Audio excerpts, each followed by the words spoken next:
Welcome back once again, all of my low carb friends, and for those of you who are here for the first time, welcome. Today I have another very easy keto meal recipe for you.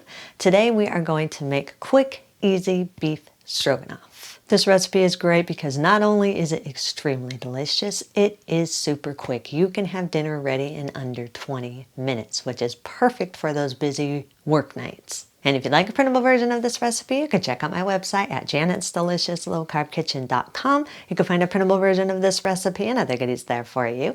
And if you're new to the channel and you want to see lots of easy, delicious, low-carb keto recipes, make sure you click that subscribe button and click the notification bell that's right next to the subscribe button. That way you can be notified every time I put out videos every Wednesday and Saturday. And if you'd like to help support the channel, make sure you scroll down in the description of the video. You'll see some affiliate links. Anytime you purchase anything using those affiliate links, a small portion of your purchase will go to me and help support the channel. So while you do all that, let's get cooking.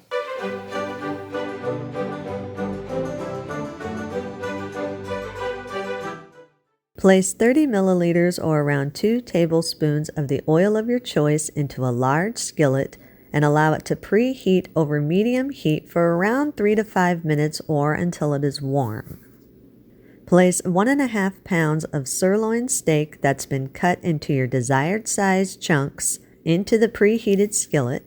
If you'd rather use ground beef instead of the sirloin steak, you can use about 1.5 pounds of lean ground beef instead. If you choose to use ground beef, you don't have to preheat the oil in the skillet. Just chop the ground beef into small pieces. Season the meat with salt and pepper and the dry seasonings of your choice. I'm just using a little bit of garlic powder and onion powder to season mine. Stir the meat to coat the meat with the oil and the seasonings. Add your desired amount of chopped onions and 8 ounces of sliced canned mushrooms that have been fully drained of their liquid. You can use more or less depending on how much mushrooms you want in your stroganoff. Stir everything together until it's fully combined.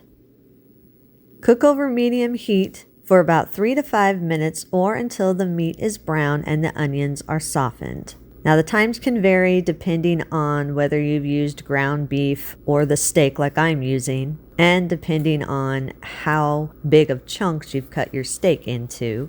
One thing you don't want to do is you do not want to overcook your meat, because as we're making the sauce, the meat is going to be cooking more, and if you overcook it right here, especially the steak, it's going to end up being tough. So I just leave it slightly pink at this point. Make sure as it's cooking, you stir the mixture frequently so it doesn't brown too much on one side. After the 5 minutes, add 14.5 ounces of beef broth.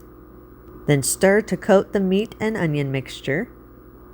Add a 1/4 teaspoon of garlic powder, 10 milliliters or around 2 teaspoons of Worcestershire sauce or liquid aminos, 8 grams or around a 1/2 tablespoon of Dijon mustard, a 1/2 teaspoon of dry thyme or dried parsley.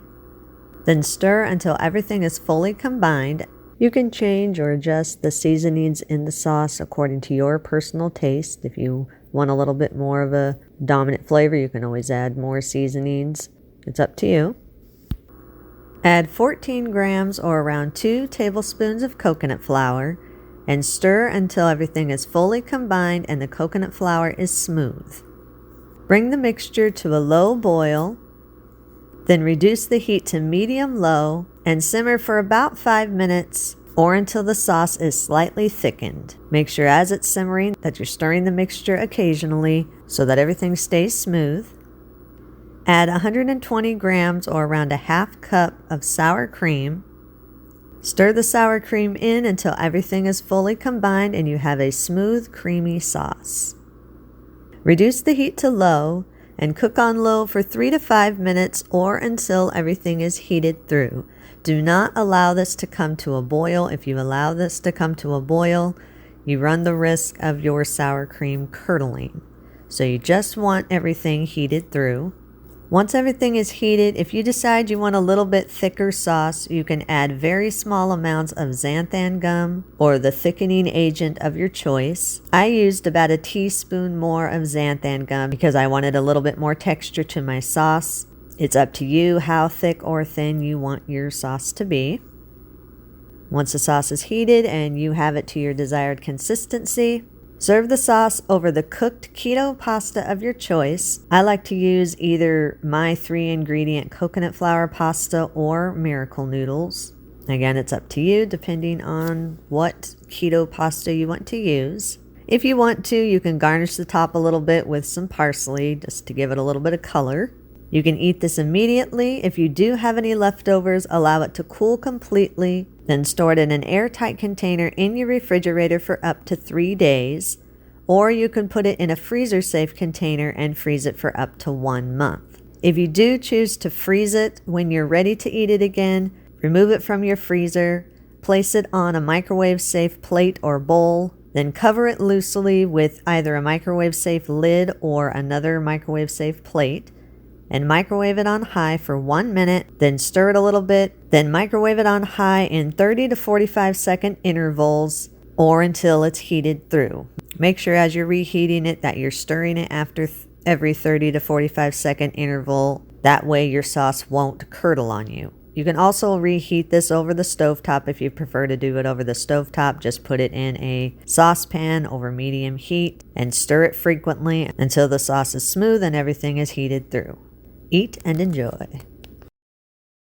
And that's our recipe of the day. I hope you enjoyed it. If you did and you want to see more videos like this, make sure you click that thumbs up like button, click that subscribe button, leave me a comment if you want to. Let me know if there's any recipes that you'd like to learn how to make, and I'll do what I can to get those out there for you. And as always, keep cooking.